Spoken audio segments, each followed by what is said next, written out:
Diabolic Lovers. Yui Komori makes her way toward a massive desolate mansion. Getting off the car, she's greeted with the eerie atmosphere and enters the mansion to have literally no one answer her. That's when she notices a red-haired guy, Ayato, lying cold and dead. Freaking out, she brings out her phone to call for help when he springs, snatching it and attacking her. Lucky her, she's saved when Reiji arrives, interrupting them and asking Yui who she is. He takes her to a hall where Yui is met with the other peculiar brothers living in this mansion.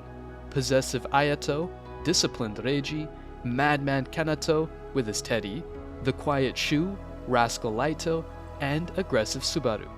It's clear to Yui that these dudes aren't normal. They all seem maniacally obsessive about her blood. Scared, she trips, scraping her knee, and soon realizes what these cynical brothers are. They're vampires, and she's been sent to them as a prospective bride by her father. Great parent, no? Terrified, Yui starts running around the mansion, trying to find a way out as they crush all her means to contact the outside world. She comes to a supposedly locked room, entering it to find, for a second, a glimpse of a lady that shoots a throb of pain in her heart, only to disappear. Inside, she finds a diary with their baby picture, revealing that she isn't her father's child. The news shocks her, but not enough when the brothers appear in the room, putting her to sleep. Yui wakes up to find herself tucked in bed, only for Leito and Ayato to appear and start lusting over her blood again. However, just as they pounce, Reiji arrives, announcing that Yui will also attend night school, leaving her to get ready. Great, as if she wasn't stuck with wild vampires, now she's gotta attend vampire school too? Nevertheless, she shares a very uncomfortable and quiet ride to school with the brothers. Their treatment of her is absolutely outlandish and as if she's prey. Yui is stuck with Ayato and Kanato in the same class at school. In home economics, she prepares takoyaki with Ayato. While cleaning up, Ayato can no longer keep to himself and pins her to finally have the first drink of blood. He finds her quite sweet, but makes Yui pass out. In time, Reiji catches the two and instructs Ayato to take care of her immediately. Yui wakes up, scared to find herself in the mansion with Ayato, and throws her rudely in the pool. However, she can't swim and desperately calls out for help. In a flash, Ayato has a glimpse of a past event, him helplessly calling out to a woman. He jumps in, grabbing Yui and planting a kiss on her lips. Ayato comes to be completely entranced by her. Carrying her out, he leaves her be for the day. Late at night, Yui creeps back into the room with diaries to find more answers. Yet this time, all she finds is the picture and empty pages. Yui sits at the dinner table together with the brothers, watching the crazy group of vamps as Kanato maniacally stabs his food, while Shu quietly sits with his ears plugged with earphones. Creepy, loony men. It's clear to her that the brothers do not converse much. Once they start leaving the table, Reiji informs Yui of her deplorable manners. Yeah, right, like the vampires being really nice, huh? Yui quietly retreats to her room, looking at the blank diary and the picture and wondering for answers from her father when Ayato appears in her room. Once again, he's thirsty for blood and chomps on her skin, leaving 2 red marks before letting her go for a bath. You might think she must have gotten a break. No, because inside, she finds Shu, drenched and submerged in the bathtub with his ears plugged. He complains about Yui being annoyed and tells her why the brothers are all different. It's because they are all siblings from different mothers. As he speaks, he starts singing into the tub, causing Yui to grab his hand and give him a flash of his past, and makes him pull her in and feast on her blood. Thirsty. Once she returns, Ayato clearly notices Shu's marks and stomps down, challenging him to a dart game and announcing Yui as the prize award. Laito and Reiji also join. However, Shu wins the challenge, earning another drink from the dainty girl. I won't be surprised if she's just a raisin by the end of the day. At school, Yui finally finds a phone and attempts to call for help when she's caught by Kanato. Eerily, he asks her to bring him something to drink, making her rush away and return with a cup of coffee. It makes the dude furious, whipping the cup down, complaining he likes sweet things, and then licking her hand, asking her to get to know him. Yup, he's the worst of them all. Before leaving, he mockingly talks to his teddy, disclosing that the phone had been dead for 2 weeks and puts her bag on the roof as a punishment. Yui makes her way to the top to get her bag when she finds Laito speaking into the moonlight night. She's immediately caught, and the rascal with humiliating manners pins her, crying for a bloody drink. Somehow Yui escapes, running out to a telephone booth, only to hear Laito speaking on the other end. She glances to see him standing right there across the road. Above them, a large TV broadcasts Togo Sakamaki, a politician. Yui and Laito look at it as he reveals that he's their father before getting surprised when Yui mumbles Karl Heinz and falls unconscious. Yui wakes up to find the mansion unlocked and runs into the church, praying for help. It's not late before Laito catches her again, mocking her faith and God, reasoning that it's all man-made. Though Yui fights back, he pins her, revealing that it's her dear church she has so much faith in that has given her to them, making her cry as he feasts on her. Yui clips roses absent-mindedly, thinking of what Laito had said when she's shaken from her thoughts, as Kanato calls her. He makes her bring the bouquet to a grave, praising the smell of death, and telling her that it's his mother who he killed himself. The dude's a proper psycho. As Yui turns after placing the roses, he grows frustrated, smashing the bouquet around and berating Yui until he finally pounces on her, sucking the blood out of her frail body. Bruised, Yui walks back to the mansion, unaware as Subaru and a man, Richer, watch her go. Richer warns Subaru of the awakening. As Yui returns to her room, she hears moaning from the next. She enters to find that it's Reiji's lab. He lies sleeping in his nightmares. He wakes up from the smell of her blood, lecturing on her discipline, and grows bitter when she mentions Shu. It seems he has a tough relationship with them because of their mother's favoritism. Suddenly, Reiji grows welcoming to Yui, allowing her a cup of coffee, and of course, it's drugged. It makes her numb and falls over the broken teacup, cutting her hand open enough to perk even the most disciplined of the psycho vampires thirsty for blood. Reiji soon loses his cool, pinning Yui until he's drunk well. He wishes to kill her in his absent rage, only to remember when he killed his mother. Great, Kanato's not the only mommy killer. Reiji refuses to lend a peaceful death like that again, pulling up Yui's limp and unconscious body. Hearing the eerie singing floating across the silent air, Yui wanders onto the balcony to find Kanato sitting on the ledge dangerously. Worried, she begs him to come off, but of course, the maniac teddy buddy vampire Oli insults her, giving her a jump as he falls off the ledge. Yui's surprised to find him well and unharmed, and is taken to a special hall. There, Kanato shows her all the eerie wax figures of brides. It soon dawns upon her that these are all the brides presented to these loony brothers. Oops, she's next now. Wildly, Kanato attacks Yui once again, chirping about how he'll turn her into a figure when they're interrupted by Ayato. But he's too tired to attack Yui, leaving her be as he takes Kanato along. Tired, Yui stumbles into the mansion to find Subaru and hopelessly rests her head against him. Subaru takes pity and allows her a chance to run away. Yet as she packs up, her eyes fall on the diary and the baby picture. No, she's got to have answers. A big mistake, you idiot. Nevertheless, she returns to Subaru, who gives her a silver knife, seeing her change decision. A tool that can kill a vampire with a stab in the heart. Yui returns to her room with the knife in hand and finds the rascal Laito, who quickly notices Subaru's knife and tells Yui that it's a sign of love, since killing an immortal vampire is a confession to them. Nevertheless, he reduces to mocking God again and finds her attractive when she remains staunchly faithful. Yui wakes up in the middle of the night as it rains. Peering out of the window, she finds the same eerie lady she first saw in the room. Suddenly, she gets a pang of chest pain, causing her to collapse and become entranced. Aimlessly, she walks into the underground dungeon of the mansion and suddenly finds herself in a past setting.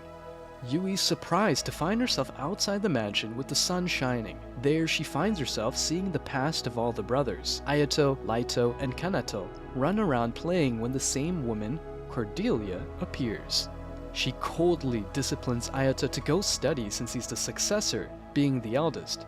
Otherwise, he'll be unloved and sunk to death at the bottom of a cold lake. Jesus, what a mother. Yui also watches Shu and Reiji's mother take away Shu's puppy to focus him on succession while giving no attention to Reiji. Pricking her hand with a rose, Yui watches as Subaru stands before a massive tower holding his knife and watching his mother, who's locked inside. She's surprised to see Cordelia seduce Richer, the boy's uncle, as Ayato watches when suddenly, Cordelia glances at Yui, giving her the pain again. Yui wakes up from the vision to find herself in the dungeon with Ayato. He asks her how she got there, warning her to stay away as she interrogates the massive doors in the dungeons. That's when Laito appears as well, and things go south quickly as both the deranged vampires start feasting over her. However, Ayato soon realizes Yui's chest pain and leaves. Hearing the tunes of a piano float out, Yui follows it to the room where Laito sits playing it. Curious about her vision, she asks Laito about the woman, Cordelia, that she had seen. Immediately, Laito stops as Yui realizes Kanato and Ayato are also present in the same room. The look on their faces is gloomy, and Ayato bitterly speaks their mother's name, Cordelia. In the past, Ayato had chased down his bitter and manipulative mother, Cordelia. Scared, she inched up the stairs bloody and harmed by him as Ayato maniacally licked her blood off him. She ran to the room with the piano to find Laito, begging him to protect her. Laito had promised to keep her safe, bringing her to the room where Yui had first seen her and found the diary. There he asks if she loves him, getting a manipulative "I love you" from her. Smiling, he had pushed his mother off the balcony to death and onto the throne of roses below, an act of eternal love. As her body had lain dead and cold, it was Kanato who ended the deed by burning her to ashes. These men are crazy. Yui runs across the rose-laden bushes, terrified of the madmen who had killed their mother, only to run into Subaru. Realizing, she asks him about his locked mother, causing him to trigger and catch her. Girl, find the right time to discuss things. He plants his fangs, feasting. That night, as Yui lies in bed, Ayato crawls in, hugging her. Confused at what's going on and why she's having chest pains while envisioning Cordelia, Yui reaches Shu this time. She finds him outside a mansion in a tomb, reading, and asks him about the women once again. On her question, Shu perks up, pulling Yui in. He brushes her hair aside and pins his fangs to taste her blood. Wow, what a great help. Thanks, dude. Tasting, he tells how her blood's different, indicating that the awakening is soon to come. Yui interrogates more curiously about it, but is only told that no bride has yet survived the awakening, leaving her ajar. That's when Shu calls in Richer, introducing him to Yui as their uncle and telling her he'll answer all her questions. Once Shu leaves, Richer asks Yui for her queries. He tells her that she is the easiest mortal to get their hands on as the bride and that he shall meet his beloved. Yui grows confused when suddenly her chest starts panging once again as strong gusts of wind blow. Soon she becomes entranced as Richer kneels, asking her to come along. Richer takes Yui to the room where she had first seen Cordelia, turning the diary and the picture to dust and letting her in a secret compartment through a bookshelf. There lays the tattered, bloody dress of Cordelia, and as Yui places her hand on it, Cordelia's soul slides into her. She turns, now possessed, to greet Richer with the seducing tone she had always had. In the mansion, the awakening disturbs all the brothers, especially Ayato. As Cordelia had lain dying in the bushes, Richer had come to help her. On her instructions, he had craved her heart out with the intention to implant it in another body and revive her again once the time came. She had an affair with Richer while married to Togo, the father of all the boys, a lewd, manipulative woman. Now that she's back, she has returned to flirting with Richer and planning to take over Yui's body for good, until it's wholly her and Yui's gone. Ayato catches the two and confronts Richer, seeing that Yui's possessed, but is dismissed rudely by his reincarnated mother.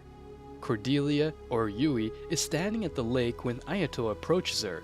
She mocks him for being a bad swimmer, teasing him if he's going to kill her again. She's confident in her swimming, but once pushed, realizes that Yui, on the other hand, doesn't know how to. It makes Yui snap from the possession for now, and the sweet smell of her blood returning makes the brothers go wild after her.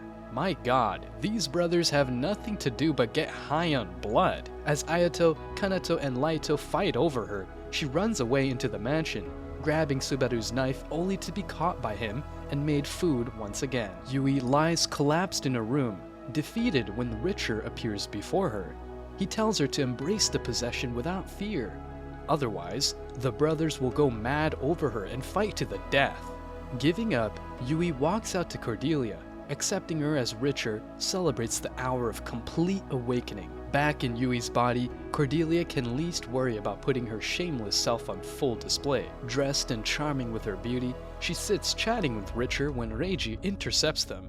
Reiji strikingly resembles Togo, Cordelia's true husband. Seeing his charm, she's filthy enough to seduce him, inching up to him and pulling him in a kiss with the desire of flirting. She whispers how she wants to kill Togo as a sign of her love or revenge. However, Reiji is least bothered by her moves and insults her character, making her throw a slap across his face. Ouchie. The commotion is enough to bring all the brothers out in hate for her. Seeing them band up, Cordelia orders her minion, Richard, to kill them all, only to be surprised when Richard doesn't move a bit. He mocks how he's the one using Cordelia to overthrow his brother Togo as the head. He's adamant about reaching his goal anyway, either by having Cordelia's support or overtaking Yui's body. With that, he pulls Cordelia in to plant his fangs when Ayato appears. He won't let this drama go on. The brothers throw Ayato a sword as he and Richard get into a feisty battle, each wanting to own Yui. However, being more skilled, Richard manages to pierce Ayato with the sword. Just as he finishes him, Yui comes to her senses. She runs away, taking Subaru's dagger and burying it in her heart to end things. Crazed, Ayato slashes Richard gravely while catching Yui, but Cordelia's witchy spirit is still inside her and mocks Ayato before Yui faints. Subaru takes out the bloody dagger from Yui's chest as the brothers carry her to Reiji's lab. Placing her on the couch, they watch and hope Reiji can develop something potent to help her. They must act fast since Yui is dying, and once her soul leaves, Cordelia's spirit inside is free to take over. Meanwhile, bloody and dripping, Richard is unwilling to give up. He crawls through the dungeons up to the hidden room where Cordelia's dress lies, hoping he can find some way to revive her. He enters before the tattered dress, reaching out to it helplessly when Laito appears in the room. Back in Reiji's lab, Reiji brings out an incomplete potion.